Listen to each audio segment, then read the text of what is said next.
Long before there was Khabib, Send me location. It's Brooklyn. Dagestan was home to a far greater fighter. Imam Shamil, the man who resisted the Russian Empire. Imam Shamil is renowned for leading a 25-year resistance against the Russian Empire in the Caucasus. And he's considered one of the greatest military leaders of all time. They say no man could run like Imam Shamil, no man could ride a horse like Imam Shamil, no man could swim like Imam Shamil, no man could fight like Imam Shamil. He was born in 1797 to an Avar family in the village of Gimri in the mountains of Dagestan. And by the age of 20, he traveled to Syria, where he mastered several of the Islamic sciences. After returning to Dagestan, he joined the fight against Russia as it sought to expand its borders into the Caucasus. His fighting was, however, cut short after he obtained severe injuries in the Battle of Gimri in 1832. After his recovery in 1834, he was appointed as the new Imam and leader of the Dagestani army.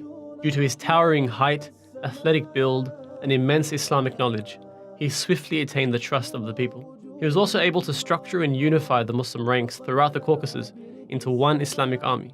He signified a beam of light for Caucasian autonomy and gave people hope of long-awaited peace. He was also able to rectify many of the social vices of the time and bring his people closer to Islam. From 1834 to 1859, he continued to defiantly resist the Russian forces, despite their clear military advantage. News of his ability to forestall the gigantic Russian Empire's expansion soon spread across the world, and he soon became famous for his bravery and virtue, a man who would never surrender. However, in 1859, his power slowly weakened due to internal tribal conflicts, and he was eventually captured. He was thus taken prisoner by Russian forces and placed in a 10-year exile under strict supervision. Following his exile, he was granted permission to make the Hajj pilgrimage for the second time in his life. After completing the Hajj, he visited the city of Medina and subsequently died there in 1871.